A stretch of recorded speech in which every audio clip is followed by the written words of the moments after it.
Hi guys, welcome to not 7. இன்றைக்கி நம்ம சேனலில் கமல் சரோட டாப் நாட்ச் 7 பர்ஃபார்மன்ஸை தான் பார்க்க போகிறோம். உங்களுக்கு கமல் சரை பிடிக்குன்னா கண்டிப்பாக இந்த வீடியோ ஸ்கிப் பண்ணாமல் கடைசி வரைக்கும் பாருங்கள். இப்போ வாங்க வீடியோக்குள்ளே போகலாம்.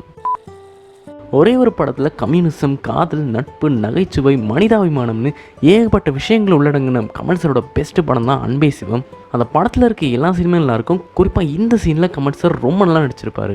அது ஏன்னா அந்த ஆக்சிடென்ட் நடந்ததுக்கு அப்புறமா அவரோட மூஞ்சில் ஃபுல்லாகவே கட்டு போட்டிருப்பாங்க. அவரோட மூணு ஃபேஸ்லேயே அந்த வலது கண் மட்டும் தான் வெளியே தெரியும். அந்த ஒத்த கண்ணிலேயே மொத்த எமோஷனையும் காட்டியிருப்பார். செம்மையாக இருக்கும் அந்த சீன். அந்த 10% கொடுத்துறேன். 10% மட்டும் உயிரோடு இருக்கிற இந்த பொண்ணத்துக்கு என் பொண்ணை கட்டித்தர முடியுமா ராசா? சொல்லு ராசா. முடியாதுல்ல? இது என் ஆசை இல்லை, கடவுளோட ஆணை. செத்துப்போ. கேட்டுச்சா? செத்துப்போ.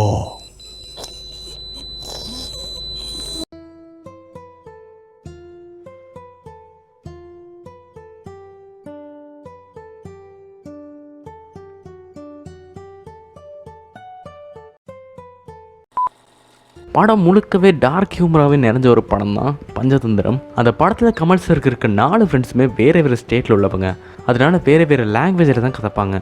கிளைமேக்ஸில் அந்த 4 பேரோட ஒய்ஃபுக்கும் கமல் சருக்கும் ஒரு பெரிய சண்டையே போகும். அந்த 4 பேரில் ஒருத்தங்க தமிழ்லையும், இன்னொருத்தங்க தெலுங்குலையும், இன்னொருத்தங்க மலையாளத்துலையும் பேசுவாங்க. அப்படி பேசுகிறவங்க எல்லாத்துக்குமே தமிழில் பேசுகிறவங்களுக்கு தமிழ்லையும், தெலுங்கில் பேசுகிறவங்களுக்கு தெலுங்குலையும், மலையாளத்தில் பேசுகிறவங்களுக்கு மலையாளத்துலையும் மாறி மாறி பதில் சொல்லியிருப்பார். செம்மையாக இருக்கும் இந்த சீன். ನನ್ನನ್ನು ಕಂಟ್ರೋಲ್ ಮಾಡಬೇಡಿ, ಬೇಕಾದ್ರೆ ನಿಮ್ಮ ಗಂಡದರನ್ನು ಕಂಟ್ರೋಲ್ ಮಾಡಿ. ನಾನು ಕೆಟ್ಟವನೇ. ತಮಿಳ್ ಪುರಿಯಿರದೆ ಎಲ್ಲಾ ಭಾಷೆಯಲ್ಲಿ ಕೆಟ್ಟವನ್ దా మామ. ఊరుకోండి, ఎంత వాగుతున్నారు చూడండి. ఎందుకు వాగడు?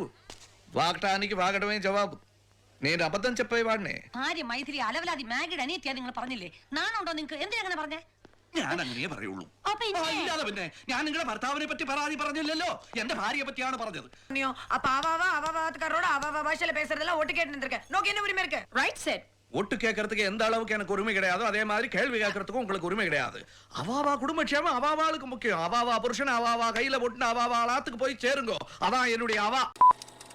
ஒரு ஹாலிவுட் ரேஞ்சுக்கு ஒரு படம் எடுக்கணும்னா பெரிய பட்ஜெட்டில் பிரம்மாண்டமான சீன்ஸ்லாம் வச்சு, பிரம்மாண்டமான ஃபைட் சீன்ஸ்லாம் வச்சு, இல்லைனா ஒரு பெரிய ஃப்ரிக்ஷனல் வேர்ல்டை காட்டி அதில் பாஸ்ட்டு ப்ரெசன்ட் மாறி மாறி காட்டி அப்படிலாம் எடுக்க வேண்டிய அவசியமே இல்லை. ஒரு சின்ன ஒரு பட்ஜெட்டில் கிராமத்துலேயே ஒரு ஹாலிவுட் ரேஞ்சுக்கு ஒரு படத்தை எடுக்கலாம். அப்படி எடுக்கப்பட்ட ஒரு படம் தான் விருமாண்டி.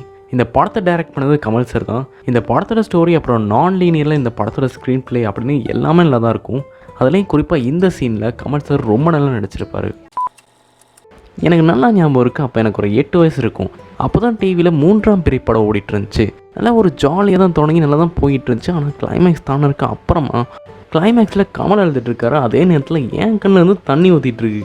ஒரு 8 வயசு பையனை தன்னோட நடிப்பாலே அழ வைக்க முடியும்னா கண்டிப்பாக கமல் சாரில் மட்டும்தான் முடியும்.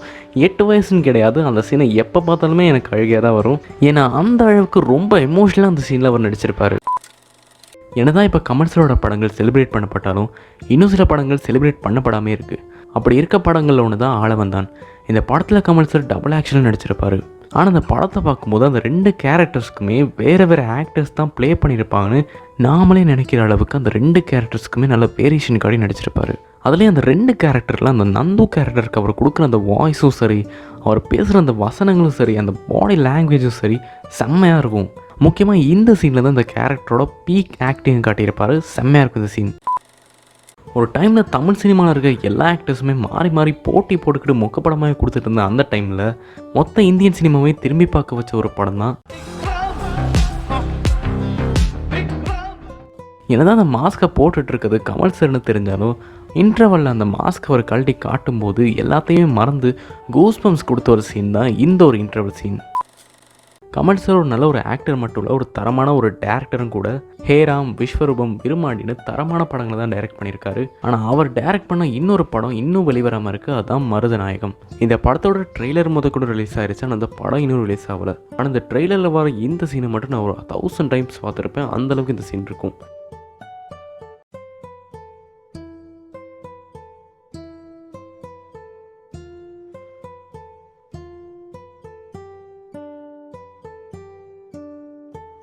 இப்போ நான் சொன்ன இந்த 7 சீனுமே ஜஸ்ட் 1% ஆஃப் கமல்ஹாசன் தான். பேலன்ஸ் 99% ஆஃப் கமல்ஹாசனை பற்றி சொல்லணும்னா இது மாதிரி ஒரு 100 வீடியோஸ் போட்டாலுமே பத்தாது. ஏன்னா அந்தளவுக்கு அவரோட பெர்ஃபார்மன்ஸ் நிறைய இருக்குது. இந்த வீடியோவை இதோட முடிச்சுக்கலாம்.